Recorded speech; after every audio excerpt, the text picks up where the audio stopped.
Olá, meus queridos alunos, tudo bem? Estou aqui de volta para a gente começar uma discussão sobre um assunto que eu sei que muitos de vocês têm curiosidade e outros também gostam muito dessas discussões. A gente vai começar uma série de vídeos discutindo de forma sucinta e com pontos bem determinados a respeito do direito internacional público. O direito internacional público é uma disciplina especialmente querida no meu coração, em função do fato de que eu fiz mestrado e doutorado nessa área, e é uma disciplina que eu tenho percebido que ao longo dos anos tem ganhado cada vez mais importância. A gente vai começar nessa primeira aula falando a respeito do que é o direito internacional público. Eu preciso fazer um parênteses para vocês, que a nossa abordagem aqui será dupla. Faremos uma abordagem vinculada ao que se entende classicamente como direito internacional público e as principais doutrinas, mas daremos as mãos para as relações internacionais para ver de forma crítica essas questões e em muitos momentos eu vou fazer algumas pontuações que são pontuações que a gente poderia tentar dizer que são pontuações de desconstrução decolonial. No sentido de que o nosso direito internacional, ele é muito contado sob o olhar do homem branco europeu colonizador. E por isso, nós vamos tentar repensar o direito internacional, compreendendo toda a teoria, mas pensando numa aplicabilidade que seja voltada para o respeito da autonomia dos povos e das diversidades nessas relações internacionais.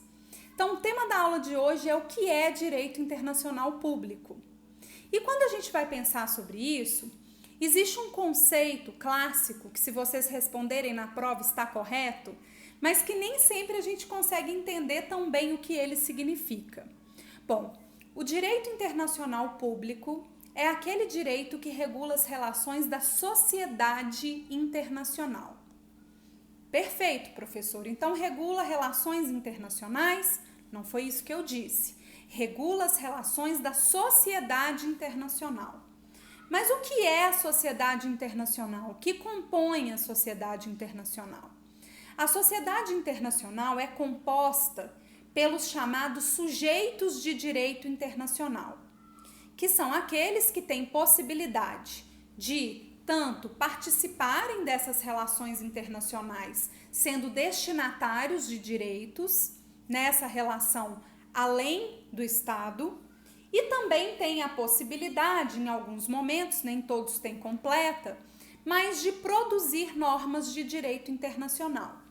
Então, os sujeitos de direito internacional são aqueles que têm possibilidade de elaborarem normas de direito internacional e se submeterem a essas normas.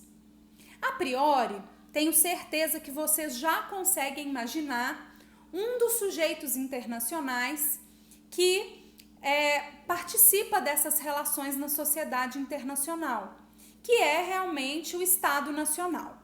Ah, então é o país, professora? Preciso fazer uma observação sobre isso. Os professores de direito falam muito Estado com E maiúsculo, já perceberam isso? Estado Nacional, ao invés de usar o termo países. Porque o termo país se refere muito mais à questão geográfica, econômica, de análise daquela circunscrição territorial.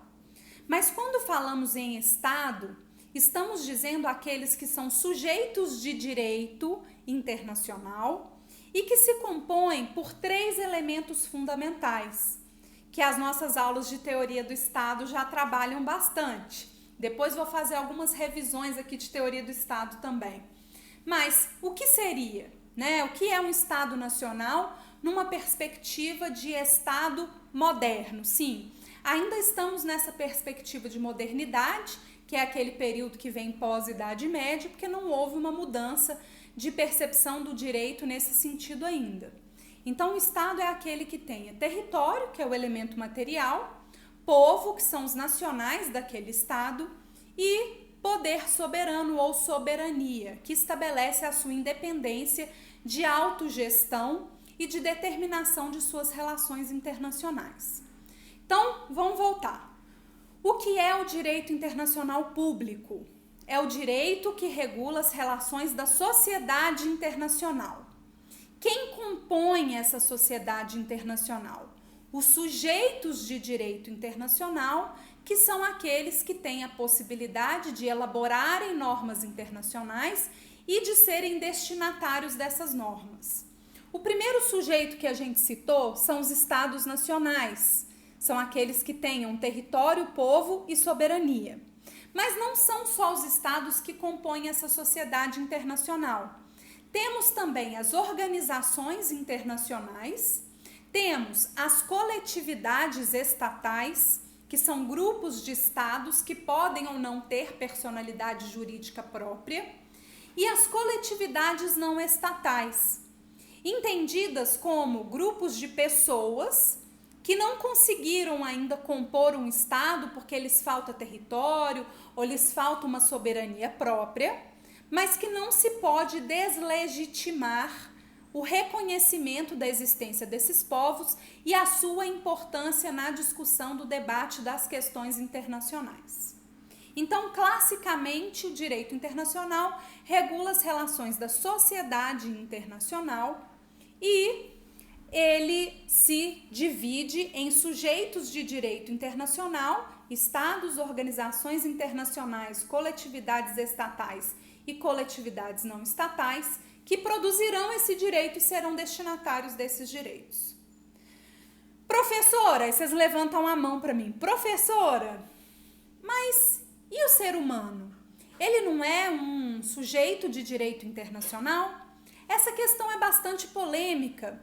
E o doutrinador e ministro da Corte Internacional de Justiça brasileiro, Antônio Augusto Cansado Trindade, tem defendido a tese da noção de humanização do direito internacional.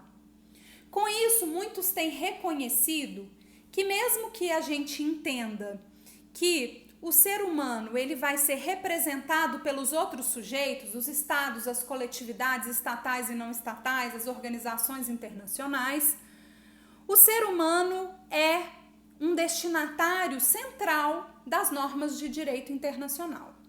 Basta a gente pensar a noção de que o direito internacional é o grande direito que vai regular essas relações, principalmente quando o próprio Estado se torna algoz do seu povo, ou seja, o próprio Estado viola os direitos do seu povo e por isso seu povo precisa pedir internacionalmente nos sistemas regionais de proteção de direitos humanos um socorro diante da violação sofrida no estado em que eles estão.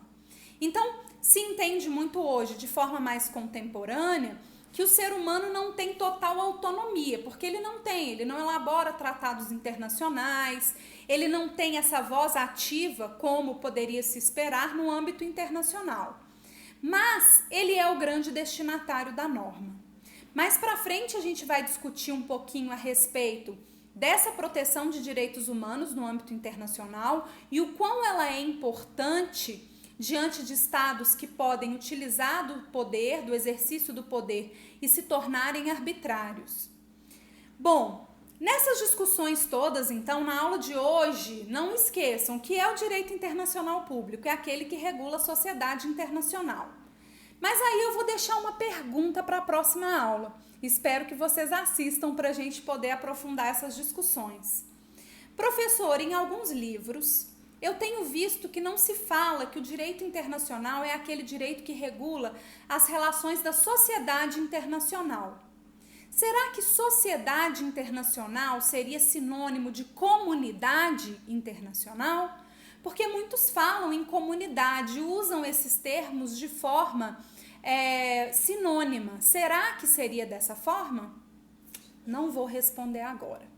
Vocês vão pesquisar se sociedade internacional e comunidade internacional é a mesma coisa e na próxima aula eu volto para a gente fazer essas discussões.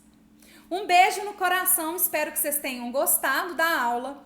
Peço para aqueles que estão gostando dos vídeos que eu estou postando aqui que se inscrevam no meu canal, até para funcionar como um estímulo, saber que eu estou falando com pessoas, né? Escrevam, comentem, divulguem o vídeo, por favor. Espero que vocês gostem.